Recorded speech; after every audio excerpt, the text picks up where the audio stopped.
Hey guys, this is Jen DeLeon, and today I am here with Boz. How are you doing today? I'm chilling, how are you? Good, thank you. So for today's segment, I pulled up some of your old tweets, all very funny, random as hell, and also inspirational. So what I want to do with this segment is I pull the tweets and I want to know the thought behind the tweet, because they limit you, right? Yeah. So I feel like there's so much more to it. That sounds like fun. Let's do I got that. as far back to 2020, it was early 2020, August 2020. I was an early Twitter adopter. Yeah, well, they wouldn't let me get past that when I was trying to scroll through, Yeah. but you still had a lot of good ones. I probably had some wild thoughts back then, though, so you stayed on the right side of history. Probably better. Yeah, Okay. yeah. So let's go at the first tweet.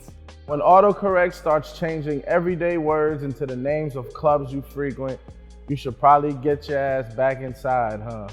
5:30 a.m.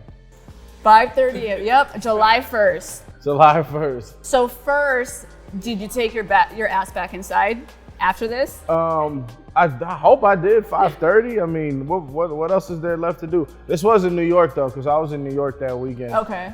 And I'm trying to remember what word that was. I was gonna say, what's the everyday word and what It's was the club? escaping me. It's escaping me right now. But you know, I mean, clearly I was a little drunk At 5:30. at that time of the night. Autocorrect, it is annoying too, because I realize now with my phone, they're autocorrecting words that they don't have to autocorrect. And I'm At like, all. I did not If say you just that. use them enough, it They'll tries say to it. like learn your brain. Yeah. But like, you don't know me, bro. So we don't remember the word, but we do know it was in New York, 5:30 in the morning. 5:30 in the morning in New York. That sounds correct. Okay. My pops helped design these. Times like these, I wish me and my brothers didn't get kicked out of Arabic school for practicing WWE moves mid-class. Truth be told, young Bossy just wanted his weekends back. Thanks for the penmanship, Baba. So first I have to ask you, who was your favorite wrestler back when you were a kid, and what were these moves you were doing mid-class to get kicked out? Bret Hart. I was putting kids in the sharpshooter. Okay. I was So making were you them just tap. doing this like in gym, like Nah, reading class? this was hallway? Arabic. It was Arabic class. Like it was like a weekend. It was like Saturdays. Okay. And it was me and my two brothers. And so we just gang up on kids. Like it would be like, you want to wrestle? No, too bad. Okay, so you're just Kinda how it sharpshooting went. everywhere. Yeah. Kids tapping out, and then they were like, you know what? You're not cut out for this. And then you finally got kicked out.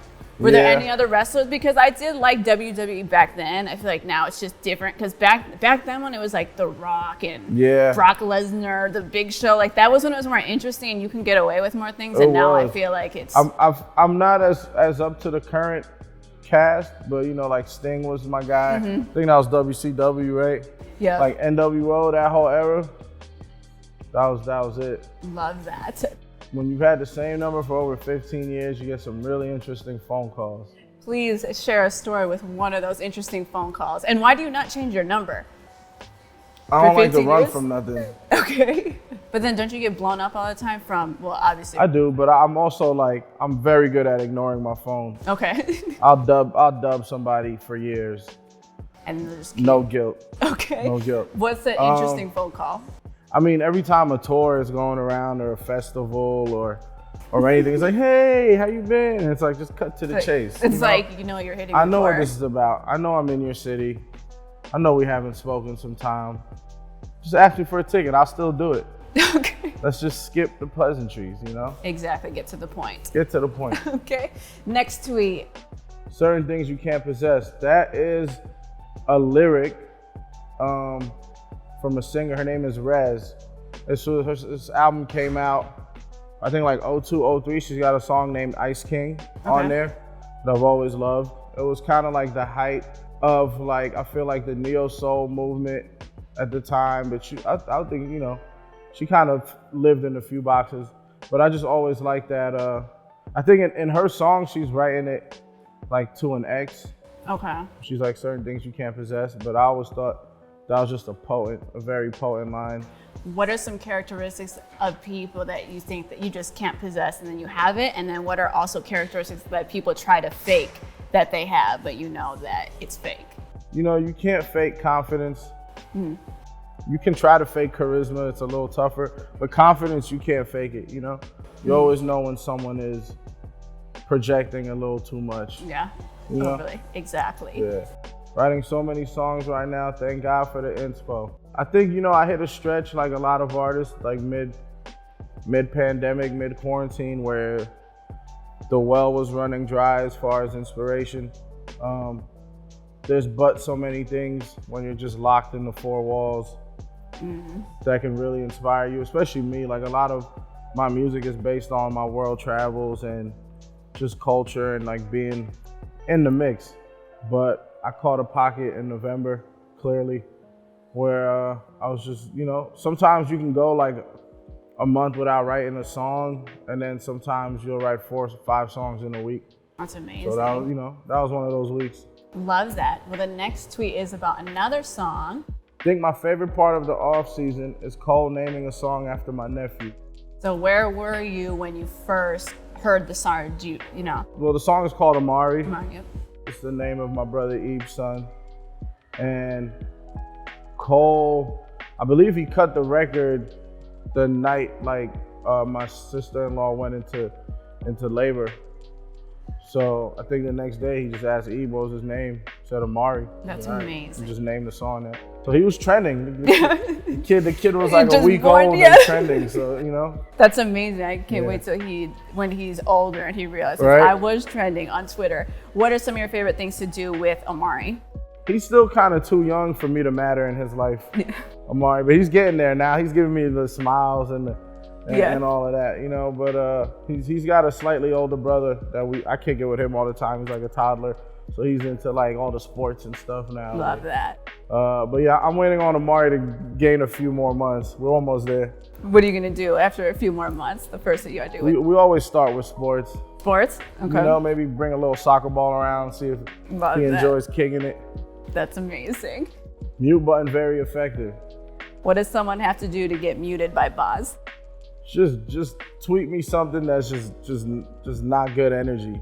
Okay. And I'm just gonna mute you. I won't give you the satisfaction of knowing you're blocked. How many people would you say you have muted and blocked? I don't have that many blocked, but I have tons muted. You might even like spoil a series or a TV show. If you're one of those people that's tweeting everything that happened on the latest episode or whatever that night, I'm muting you. You could be my friend. That is the worst, actually, because then you don't know. Yeah, like we're not all on the same type of time. Like I want to watch the show, and you know what I mean? At least give me a day. Give me 2 days. Are you binge watching anything right now? Not really. What's even out to binge watch? I don't know if it's binge watching, but I am. It's old, but right now I'm watching the Versace series on Netflix. Did you watch that? I never watched that. Is it good? That shit's crazy. Like, it's like next level. Like, I can't.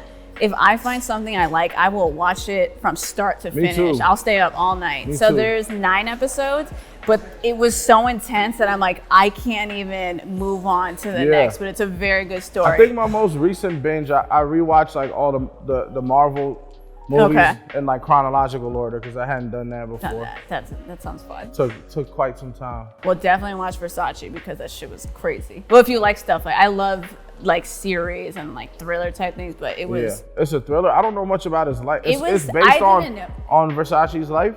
So Versace was assassinated, which I didn't know. So I like watching stuff. Yeah, so he was assassinated. You see it in the first 10 seconds, but which is what I like. They go backwards. So they show what happened and they tell the story of who killed him. And he is on some next level, like he's a sociopath. Like it's really crazy. The killer or Versace? The killer. Oh. But so it's like you find out why, but you end up it's in the synopsis, so I'm not giving it away. But he ended up being a serial killer, and it tells you the story of what led to that, and that shit is like, whoa. No, it's intense. I didn't know it was that deep. I didn't know either. Was that deep. I did not know that either, but it's very intense. So if you need something to binge watch, it's called Versace on Netflix. Appreciate that. Watching Superbad for the 10,000th time, and there's still so many gems. So I think I only watched Superbad like once, so I wanted to see what were some of those gems that you found on Superbad. I mean, I'll be honest, I'm always high when I watch Superbad. So my memory is a little foggy. But I mean, there's like the typical, everyone knows like McLovin and like all of those parts. I think I remember there's the guy, who's the guy that comes up to them in the parking lot? I think that's the scene I was watching. I don't even know. It's like a guy that comes up to him in a parking lot and he's like mad sketchy. It's right before the cops pull up.